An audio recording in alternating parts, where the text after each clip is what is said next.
की बलि से प्रसन्न होगी? या आज तक जिन्होंने बलि दिया है क्या वो पूर्ण रूप से सुखी, शांति, लोक परलोक में आनंद प्राप्त? नहीं। अगर आपने किसी भी देवी देवता का निमित्त बनाकर पशु की हत्या की है तो उस हत्या का अपराध आपको भोगना पड़ेगा। कोई देवी देवता हत्या से प्रसन्न नहीं होते।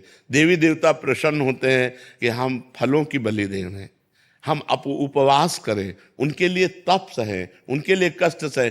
अन्न का गला उतारने में, पशु पक्षियों को, अबोध जीवों को मारने में कौन सी देवी प्रसन्न हो जाएंगी? वो जगत जननी है, जगदम्बा है, अन्नपूर्णा है, विश्व का भरण पोषण करने वाली।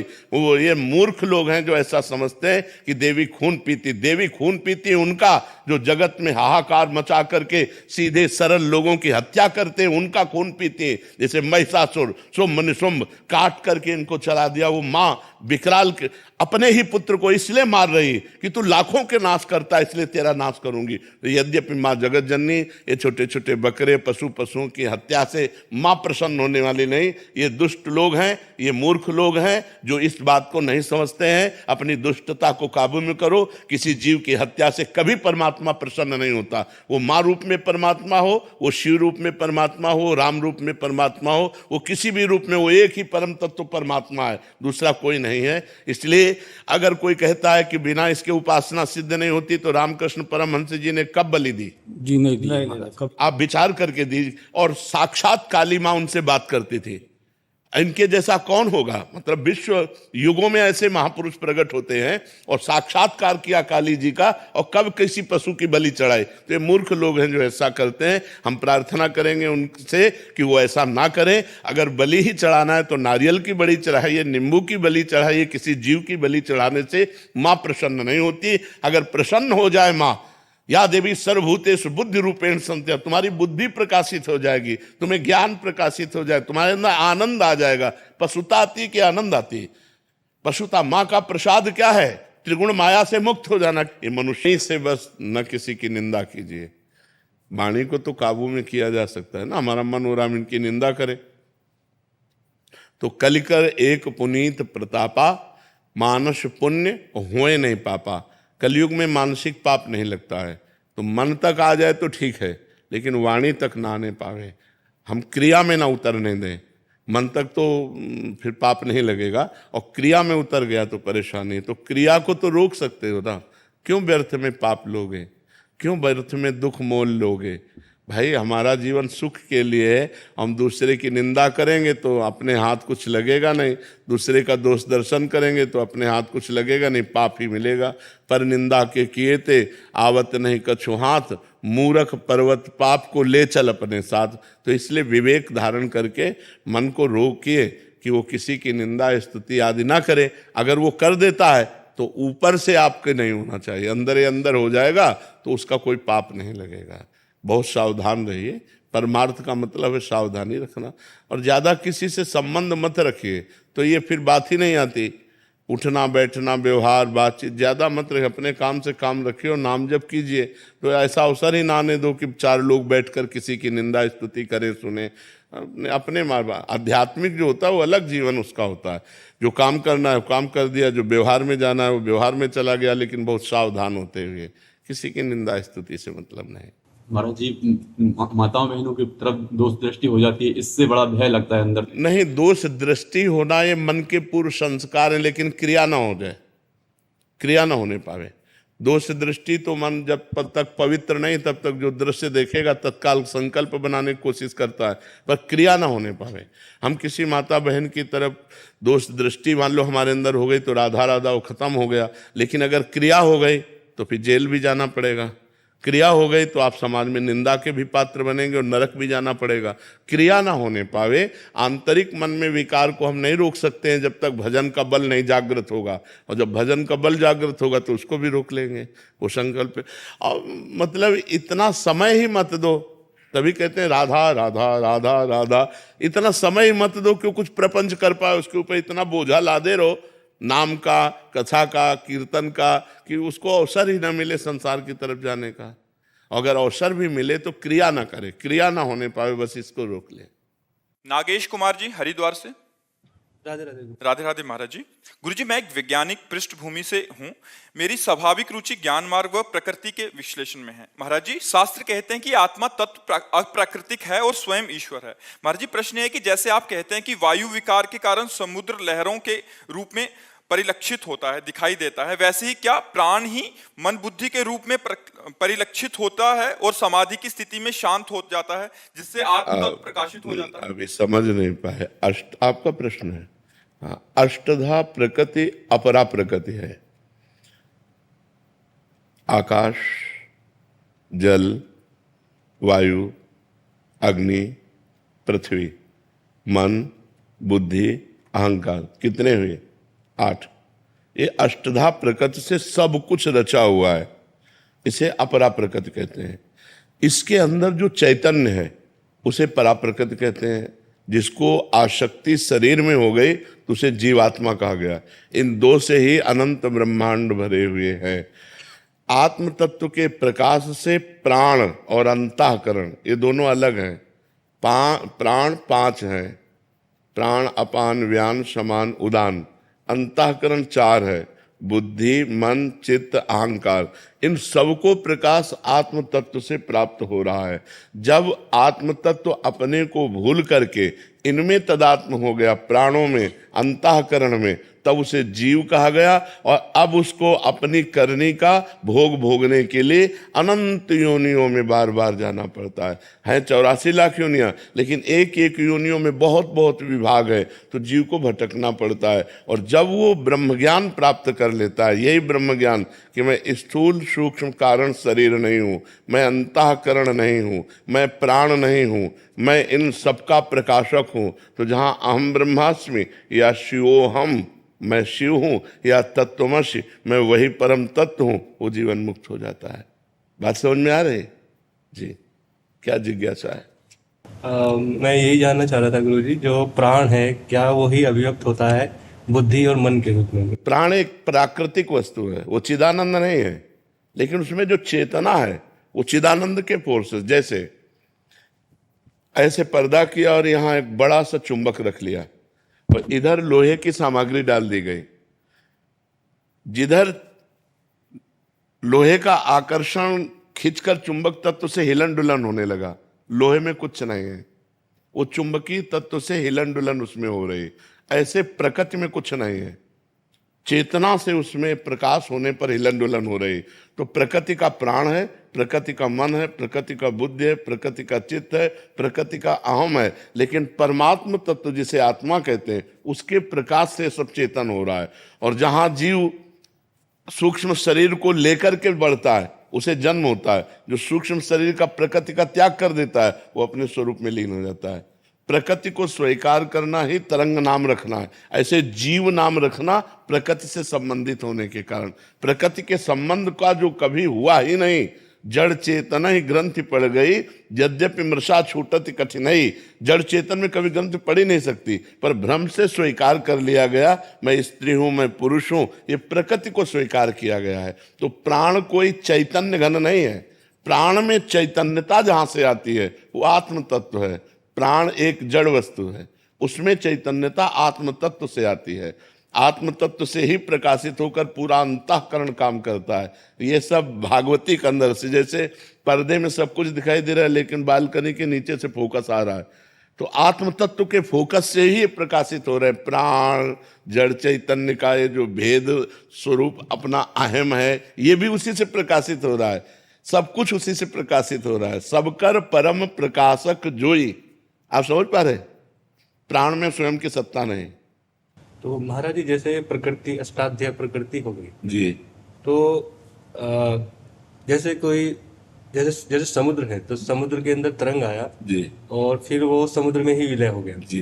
तो समुद्र एक माध्यम, समुद्र आधार है, आधार हो गया, माध्यम नहीं है, आधार हो गया। आधार है। तो ऐसे ही क्या जो स्फुरणाएं होती हैं, जी। तो उनका आधार अंतःकरण, ना कि आत्मा।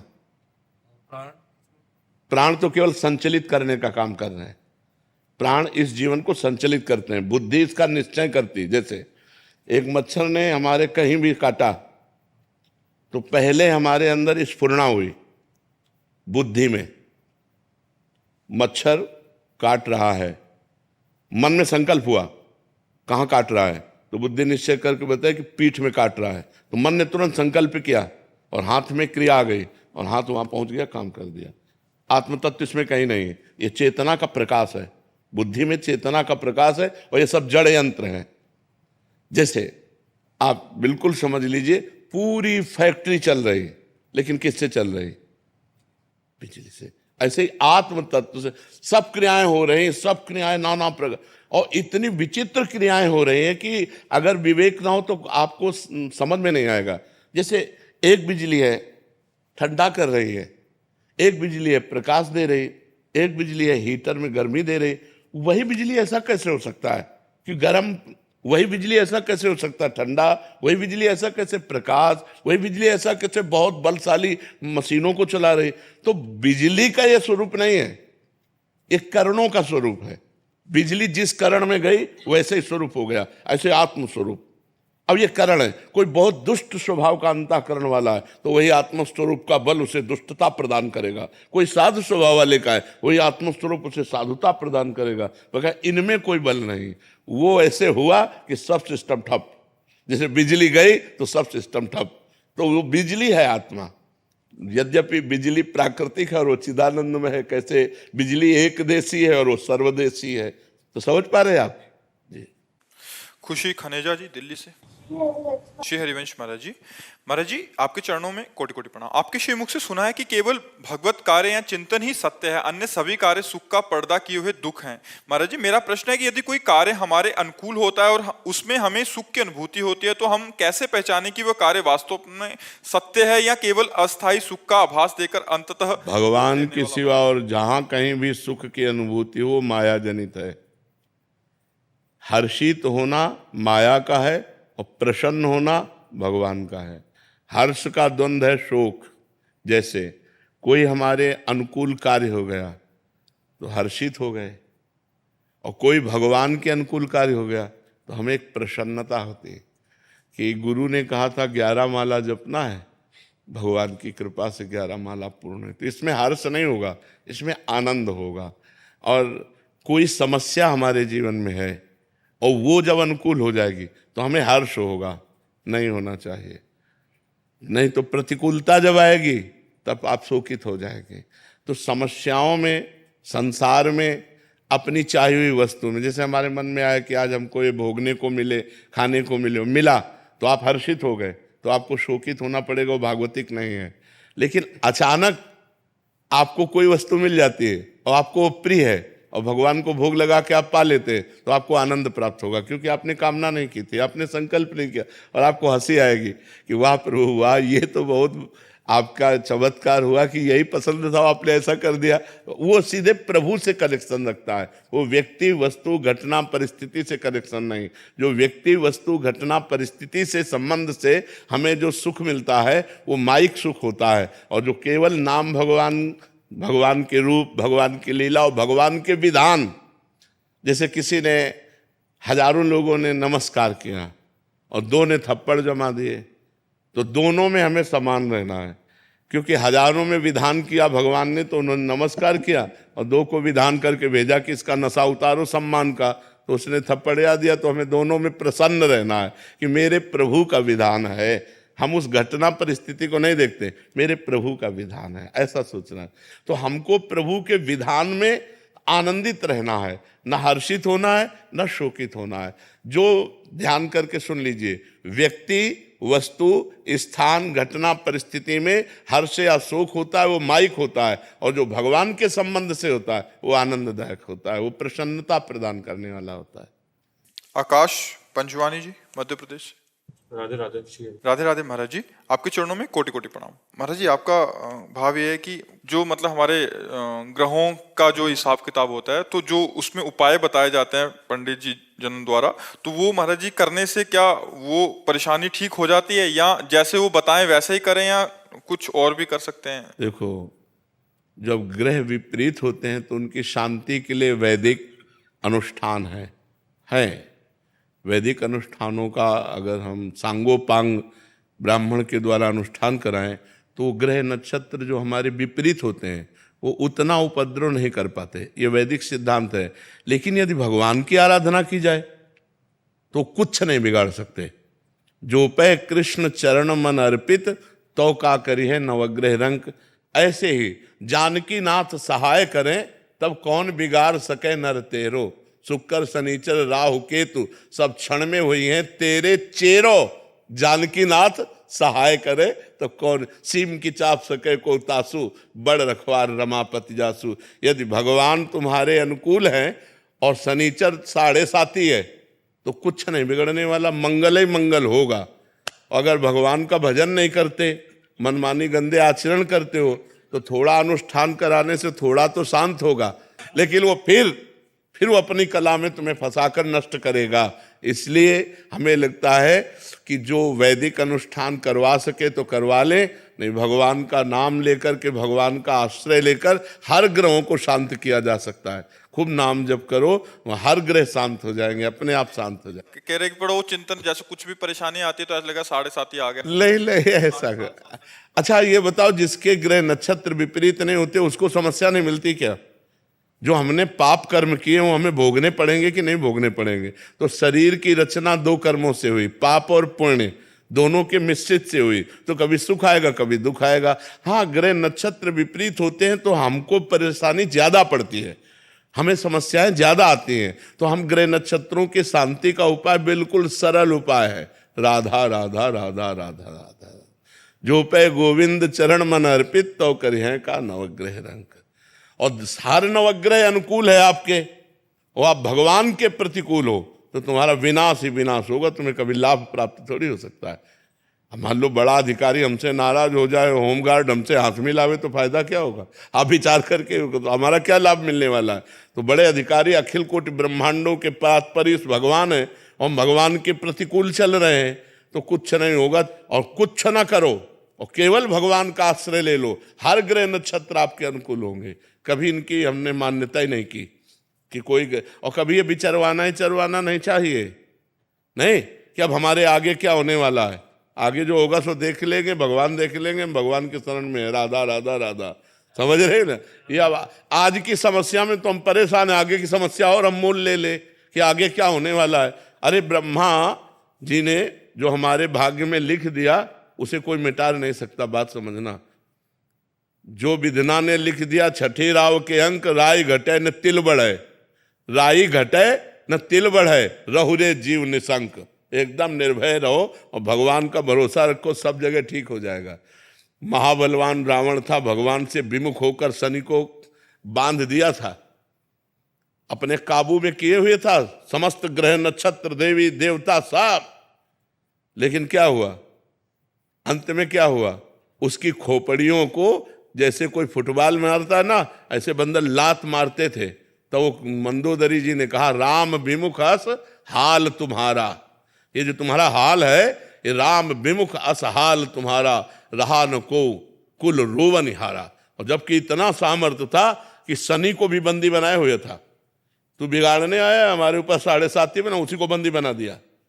अब आप विचार करो, इतना बलवान रावण, आखिरकार पूरी लंका का विनाश हुआ और रावण का नाश हुआ। क्यों? राम विमुख अस हाल तुम्हारा। शंकर सास विष्णु अज को ही, राख न सके राम कर द्रोही। अगर भगवान से विमुख हो गया तो विश्व में कोई रखने वाला नहीं। इसलिए हमें लगता है भगवान का आश्रय लेकर हमें नाम जप करना चाहिए। और अगर हमारे पास धन हो, व्यवस्था हो, तो पंडितों को बुलाकर विद्वान जनों से गृह शांति भी करवा लेना चाहिए, कोई परेशानी नहीं है। लेकिन ये पक्की बात है, अगर आप गृह शांति ना भी कराएं और भगवान का नाम जप करें तो आपका अमंगल नहीं हो सकता, मंगल ही होगा। क्योंकि आज तक भगवान के भजन करने वाले का अमंगल नहीं हुआ, जो भगवान का भजन करते हैं। महाराज जी, आगे शांति मिले इसलिए विचार कराते हैं, बट और अशांत हो जाते हैं। अभी जैसे 7.5 तक इनको यही लगता रहेगा कि आज से तुम छोड़ दो कि तुम्हारा 7.5 ही लगा है।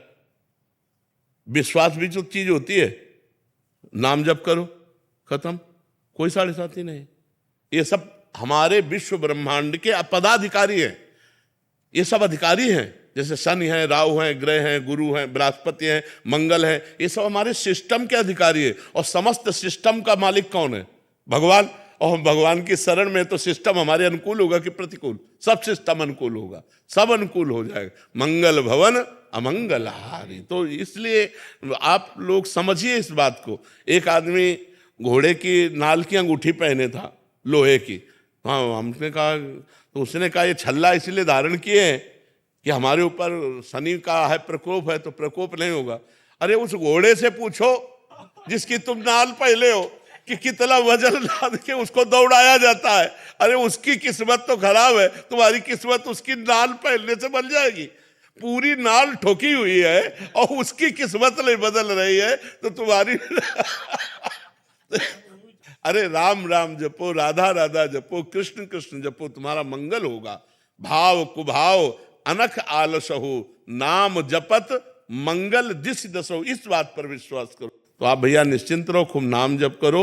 और होई है सोई जो राम रचि राखा, को कर तर्क बढ़ावे। ये कुछ नहीं बिगाड़ सकते। श्रीकांत जी काशी से।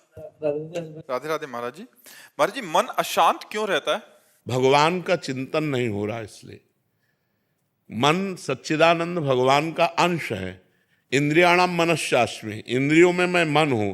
अगर मन को हम भगवान के चिंतन में नहीं लगाएंगे तो असंतुष्ट रहेगा, चाहे जितना सुख दे लो।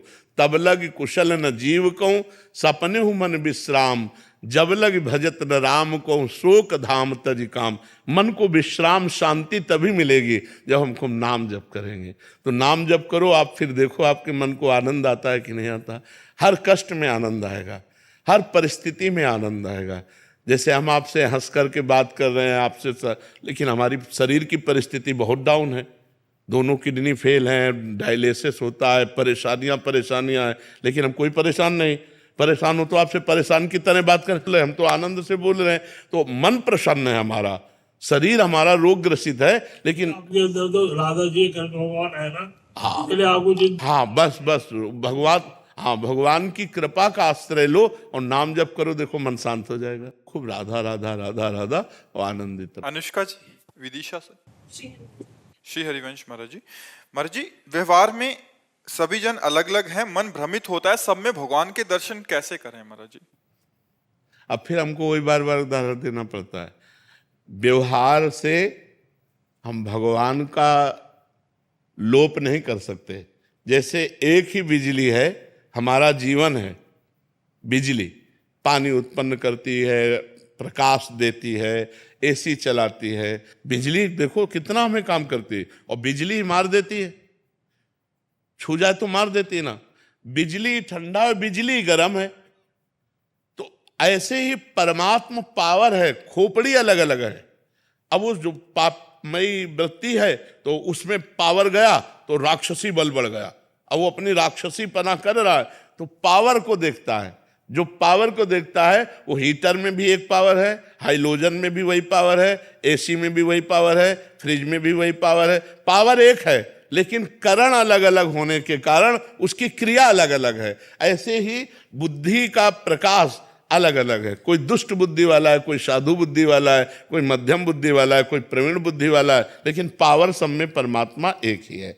परमात्मा रूपी पावर एक ही है। जैसे बिजली का पावर एक ही है, लेकिन क्रियाएं अलग अलग हो रही हैं क्योंकि करण अलग अलग है। ऐसे खोपड़ी अलग अलग है, इसलिए परमात्मा पावर जाकर वैसे स्फुरित होता है। एक है बहुत अच्छा बोलता है, मृदु बोलता है, एक है जब बोले तो हृदय दुखी हो जाए, एक है जो आचरण करे सब गंदा करे, एक है बहुत अच्छा आचरण कर रहा है, लेकिन दोनों में पावर एक ही है। अच्छा आचरण करने वाले और बुरे आचरण करने वाले में पावर एक ही है, वही पावर परमात्मा है। हमें परमात्मा को देखना है, हमें पावर को देखना है। अगर हम क्रियाओं को देखेंगे तो परमात्मा को नहीं देख पाएंगे, और परमात्मा को देखेंगे तो क्रियाओं का महत्व नहीं रहेगा। कि सब में बिजली एक ही है। अगर बिजली चली गई तो हीटर भी ठप, कूलर भी ठप, सब ठप, नहीं ठप हो गए। हाँ, इसीलिए पावर परमात्मा है, जीवन आधार परमात्मा है, सबका जीवन आधार। वो पापी पुरुष के अंदर भी विराजमान है, क्योंकि अगर वो पावर ना हो तो पाप कर ही नहीं सकता। पावर तो परमात्मा ही। अब परमात्मा रूपी पावर का प्रयोग क्या हो रहा है ये देखना है। अब जैसी बुद्धि होती वैसे उस पावर का प्रयोग होता है। तो इसलिए हम भगवान को सब में देखें, क्रियाओं को ना देखें, नहीं तो हम भगवान को नहीं देख पाएंगे।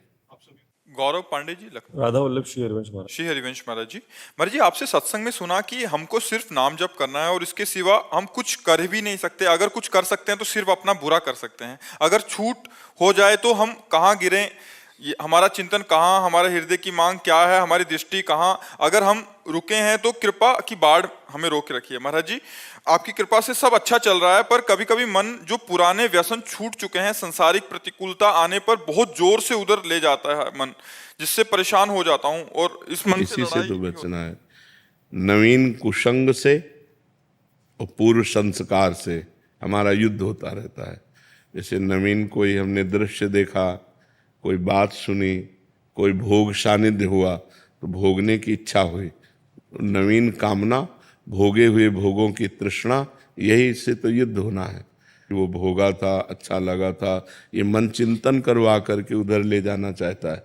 उसी समय ना, अब नहीं, अब लो नशा नहीं। यद्यपि बहुत बुरा लगेगा, मन को बहुत बुरा लगेगा, वो आपको जलाएगा और उस जलन को सह जाना ही अध्यात्म है। यम ही न व्यथ्यन्ते ते पुरुषम पुरुषर्षभ। जो मन के द्वारा दी हुई व्यथा से परास्त नहीं होता, व्यथित नहीं होता का मतलब परास्त नहीं होता। जैसे हम आपसे मिलना चाहते हैं और कोई हमें सुख मिला है आपसे, अब मन विवश करेगा आपके पास चलना, नहीं, अगर गलत है नहीं मुझे जाना, नहीं, अब वो जलाएगा, ना भजन में लगेगा, ना कहीं नहीं लगेगा, बस वो बार बार वही प्रश्न करेगा, वहीं चलो वहीं चलो, वो बार बार वही भोग मांगेगा हमको बार बार कर। नहीं, तो चाहे मार डाल, मैं नहीं जाऊँ, कुछ भी कर, राधा राधा राधा। वो थोड़ी देर जलन देगा, शांत हो जाएगा। फिर दोबारा जब उठेगा तो पहली बार 15 मिनट जलन दी थी, अब की बार 10 मिनट जलन देगा, फिर 5 मिनट, फिर 2 मिनट, फिर सदा सदा के लिए राधे राधे हो जाएगा। पर इतनी क्षमता रखनी पड़ेगी कि उसके इस वार को सहना पड़ेगा। उसका स्वभाव है प्रमथन, मन को मत डालना, एकदम व्याकुल, यार सब बाद में देखेंगे, पहले ये खा लेते हैं, पहले ये भोग लेते हैं, पहले ये पी लेते हैं, पहले ये देख लेते हैं। उसका ऐसा स्वभाव है। मन के स्वभाव को सह जाना यही साधुता है। सहत सहत बाढ़ भगति गृह तन गुरु हितगार। जब ना सहन हो तो रो पड़ो, भगवान को साक्षी करके, हे नाथ आप देख लो हमारी दुर्दशा होने के लिए ये क्या मन कर रहा, प्रभु आप संभालो, मुझे सामर्थ्य दो प्रभु। उस समय प्रभु को पुकारे, उस समय नाम कीर्तन करने लगे, उस समय सत्संग सुनने लगे, उस समय किसी साधक से बातचीत करने लगे। एकांत में तो फिर टिक पाना बड़ा मुश्किल है। जब हमारा मन किसी विषय पर अरज गया हो और हम एकांत में तुम्हारा बार बार तुम्हें परास्त करेगा, उस समय हमको खोजना है कि किस विषय से शांत होगा। कोई शास्त्र स्वाध्याय, कोई सत्संग सुनना, किसी साधक के पास बैठ जाना, कुछ नहीं है तो जोर जोर से भगवान को पुकारना, राधा राधा किशोरी जू, हे लाल जू, हे प्रभु मुझे बचाओ मेरा मन ऐसे। क्योंकि इसको सहना बहुत कठिन है। बातें बना लेना, उपदेश दे लेना, उपदेश सुन लेना सब सरल है, लेकिन जब ये हठीला मन किसी विषय पर हट कर लेता है कि मुझे ये चाहिए, मुझे ये भोगना है, फिर बड़ा मुश्किल हो। फिर तो मतलब घबराहट पैदा कर देगा, भारी जलन पैदा कर देगा, व्यथा पैदा कर देगा, कहीं लगेगा नहीं तो आपको भी बुद्धि सलाह देगी, अरे कर लो, आज के बाद कभी नहीं करेंगे, पर आज कर लेते, शांत तो हो जाएगा मन, बस मर गए, अब फंसा लिया। फिर शांति जब होगी ना तो कहेगा कि नहीं करूँगा, पर पुनः जब संकल्प भरेगा तो तुम लड़ नहीं पाओगे, तुरंत वही करना पड़ेगा। फिर 2-4 बार हारने के बाद मन क्या कहेगा, अब तुम जीत सकते ही नहीं, लगे रहो इसी में।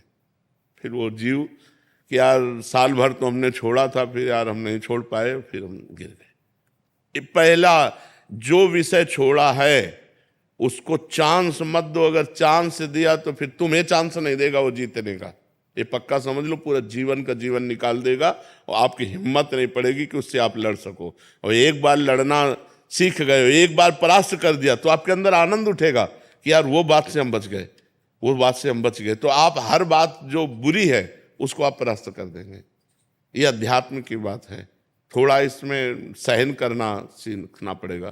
तितिक्षु भगवान आज्ञा करते हैं, मात्रा स्पर्शास्तु कौन्ते शीतोष्ण सुख दुखदा। ये जो है आगमा पाइनो अनित्यास्तास्तितिक्षस्व भारत, ये आगमा पाइना आने जाने वाले हैं, इनको तास तितिक्षस्व भारत, इनको सह मात्रा स्पर्शास्तु कौनते शीतोष्ण सुख दुखदा। ये जो गर्मी सर्दी अनुकूलता प्रतिकूलता लाभ हानि ये नाना प्रकार की ये आने जाने वाली हैं, काम क्रोध लोभ ये वृत्तियां आने जाने वाली टिकने वाली नहीं। इसलिए हे अर्जुन तुम इनको सहन करो, ये भोगने से नहीं शांत होंगे। और हमारी इंद्रियां चंचल हैं और मन इंद्रियों के अधीन है और बुद्धि मन के अधीन है, तो वो भी सलाह देती भोग लो। और अगर बुद्धि भगवान में लगी हुई है तो वो कहेगी नहीं गलत है, हम नहीं करने देंगे। तो अगर बुद्धि ना कर दे तो मन कुछ नहीं कर सकता फिर। लेकिन मन इतना बलवान है कि वो बुद्धि को अपने अधीन करा के दस्तखत करवा लेता है और इंद्रियों के साथ भी मनमानी विचरण करता है। इसलिए खूब नाम जप करो, सत्संग सुनो और सहन करना सीखो। जो सहन कर गया वही आगे बढ़ गया, जो टूट गया वो बिखर गया है संसार में। अभी 6-7 दिन पहले ऐसे ही हुआ था कि मतलब जो व्यसन छूट चुके हैं पूरी तरीके से, तो कुछ ऐसी चीज़ें हुई, किसी से बातचीत कहा सुनी हो गई, तो मन बार बार उसी चीज़ों में ले जा रहा था। तो मतलब जैसे आप कहते हैं कि विचार आएगा फिर संस्कार बनाएगा फिर संकल्प होता है, तो वो हो ही गया था। फिर मुझे लगा अब मैं भ्रष्ट हो जाऊंगा तो भगवान से ये प्रभु अब नहीं हो पा रहा है हमसे, हम भ्रष्ट हो जाएंगे। उसी समय कुछ ऐसा प्रभु ने कृपा की कि हुआ तो क्रिया नहीं हो पाई किसी तरीके से, तो बच गए। अब जैसे महाराज जी मन में आता है कि अब जैसे दीक्षा आप कृपा हो रही है, आपकी कृपा से ही सब हो रहा है, वरना हम तो किसी लायक नहीं थे, हम तो कहाँ पड़े थे तो हमको ही पता है।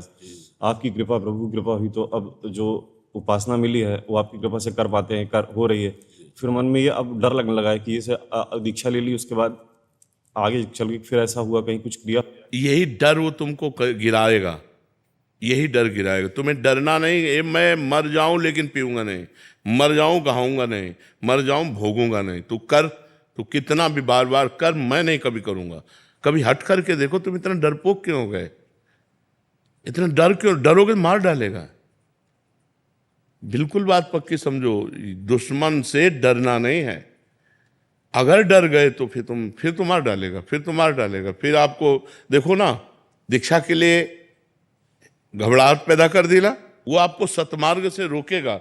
आपको कहना है मर चाहे जाऊं, अंदर ही तो है, वो अंदर ही सुन रहा है। आप संकल्प करो कि मैं मर चाहे जाऊं, कभी पीऊंगा नहीं, मरना बर्दाश्त करूंगा, पीना नहीं, गलत आचरण नहीं करूंगा, बिल्कुल नहीं करूंगा। वो अंदर एक सॉफ्ट जगह रखता है, हाँ कभी तो हो सकता है, उसी जगह में प्रहार करो। नहीं, कदापि नहीं, कदापि नहीं, नहीं, बस हट करो, नहीं, वो आपसे बिरजेगा, कमजोर करेगा। बस यही तो युद्ध चलता है। और सही पूछो तो आप पर केवल प्रभाव दूर से दिखाता है, अपने में मिलाने के लिए कुछ नहीं कर सकता। वो आपकी स्वीकृति के बिना कुछ नहीं कर सकता। वो आपको डरा के धमका के सुख का प्रलोभन दे करके, निश्चिंतता का प्रलोभन, आराम का प्रलोभन देकर वो फंसा देता है। आप दस्तखत कर देते, चलो यार बद मर गए, नहीं बच गए। अब ये नाम जप करो, यही कला आ जाएगी, अध्यात्म की कला आ जाएगी। आप चिंता न करो, फिर भगवान सबके रक्षक है।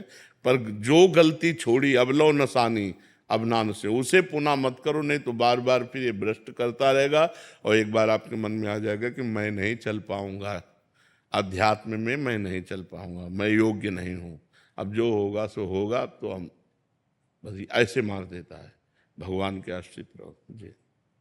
महाराज जी को जिज्ञासा है महाराज जी। जी आज का वीडियो प्रवचन सुने हमने कि भगवान के चरणों में जो जाते हैं वो उसका मुक्ति हो जाते हैं। तो अर्जुन पांचों भाई पांडव लोग कृष्ण भगवान के समर्पण। पहले ये बात समझो, वो साधक नहीं है, वो लीला पात्र है। पांडव लीला पात्र है, साधक नहीं है। जिनके झुककर युधिष्ठिर के पैर छूते हैं भगवान, ये लीला कर रहे हैं। ये लीला जब अभिनय किया जाता है तो हम 10 पुरुष मुक्त पुरुष अभिनय जब करेंगे तो इस सृष्टि के अभिनय में जो जो रोल दिया जाएगा वही करेंगे। वो स्वर्ग गए हैं, समझ पा रहे हो आप? वो स्वर्ग गए क्योंकि वो पात्र हैं लीला के, और ये सब लीला के स्थान है भगवान के। नहीं तो अजामिल केवल नारायण अपने पुत्र को बुलाया था अंतिम समय, और वो मोक्ष को प्राप्त हुआ कि नहीं हुआ? आप भागवत में पढ़ लीजिए, उसको समय मिला और वो भगवान के चिंतन में डूब करके हरिद्वार में और भगवत साक्षात्कार किया। लीला पात्रों में नहीं देखा जा सकता, क्योंकि भगवान के बाप हैं दशरथ जी और स्वर्ग में स्थित थे। समझ पा रहे आप? और जटायु भगवान के सामने चतुर्भुज रूप धारण करके भगवान के धाम को गया कि नहीं गया? तो जो लीला पात्र हैं उन पर अंगुली नहीं की जा सकती। यही खास बात है कि भगवान के तत्व को तो जानना सरल है, लेकिन भगवान के सगुण लीला को जानना बड़ा कठिन है। हम कई बार बता चुके हैं, जो बुद्धि की अधिष्ठात्री देवी सती है, वो जब भगवान श्री राम को देखा कि हे खग हे मृग हे मधुकर श्रेणी ऐसा रो रहे हैं, और जब शंकर जी को देखा कि ज्ञान समुद्र उनको प्रणाम कर रहे हैं, तो उनको संशय हो गया कि अगर ये ब्रह्म है तो हे खग हे मृग हे मधुकर श्रेणी कैसा, और अगर ये ब्रह्म नहीं है तो परम ज्ञानी भगवान शिव जय सच्चिदानंद परम धाम कह के प्रणाम क्यों कर रहे हैं। लीला में जब नाटक किया जाता है तो फिर नाटक ही रहता है। ये नाटक है। आप ब्रह्म भुवनान लोकान पुनरावर्तिनो अर्जुन, ब्रह्मलोक से लेकर के नीचे तक सब ये नाटक है। और जब भगवान उतरते हैं लीला के लिए तो लीला पुरुषोत्तम वैसी ही लीला करते हैं जैसा उनका स्वांग होता है। अगर वो सूकर का स्वांग लिए तो नाक से ही सूंघ कर पृथ्वी का पता लगाए, जैसा स्वांग होता है। वहां प्रश्न नहीं करते, प्रश्न करते हैं साधक में। प्रश्न बनता है साधक में। जब जैसे सनक सनंदन सनातन सनत कुमार नारद जी, ये सब सृष्टि के लीला पात्र हैं। ऐसे दशरथ जी, कौशल्या जी, नंद बाबा, यशोदा जी, उनके सखा, उनका परिकर, ये सब लीला पात्र है। ये पांचों कर्म के वशीभूत होकर पांडव नहीं आए हैं, ये लीला पात्र हैं। जैसे अर्जुन भगवान नर के अवतार है, तो नर नारायण भगवान एक ही भगवान दो रूप में हो गए, तो वही भगवान के अवतार है। अर्जुन साक्षात भगवान के अवतार, उनको क्या मोक्ष। भगवान तो अर्जुन को निमित्त बनाकर गीता हमें उपदेश कर रहे हैं, अर्जुन को थोड़ी कर रहे हैं। तो बात ये समझनी, लीला पात्रों में हम ये नहीं देख सकते कि ये मोक्ष को प्राप्त होते। जैसे लीला पात्रों में बड़ा संशय हो जाएगा। सूत जी महाराज 88,000 ऋषि शौनकादि जमीन पर बैठे हैं और सूत जी महाराज सिंहासन पर बैठे हैं, और सिंहासन पर जो आसीन होता है वो जगत गुरु पद होता है। उस समय वो उठकर नहीं खड़ा होगा। अगर कथावाचक कथा कह रहा है तो कोई भी संत महात्मा आवे वहीं से नमन कर देगा, उठ करके खड़ा नहीं होगा कि मंच में खड़ा होकर के उठकर भागवत प्रवक्ता, क्योंकि वो आचार्य पदवी पर विराजमान, सर्वाचार्य पदवी वही होती है। उस समय गान आपको पता है, बलराम जी ने मार दिया कि जब हम उठ आए तो तुम उठकर खड़े क्यों नहीं हुए। और ऋषियों ने उनको कवच मंत्रों के द्वारा ये सुरक्षित कर दिया था कि जब तक आप कथा कहेंगे तब तक यमराज की भी ताकत नहीं कि मार दे। तब ऋषियों ने कहा हमने तो इनको अमोघ जीवन दिया था, तो कहा को पुनः जिला दे। बोले नहीं, आपका भी बाण व्यर्थ ना जाए। तो उनके पुत्र जो उग्रश्रवा हैं उनको आप परिपक्व कर दीजिए और वो कथा सुनाए। तो लीला में जो होता है वो बहुत विचित्र होती है भगवान की लीला। भगवान ही कृपा करके समझावे तो समझ में आवेगा। गीता में जो नासाग्र ध्यान है महाराज जी, नासाग्र ध्यान और ध्यानात्मक नाम ध्यान के बारे में थोड़ा सा खुलासा करें। इसमें महाराज जी क्या है कि ये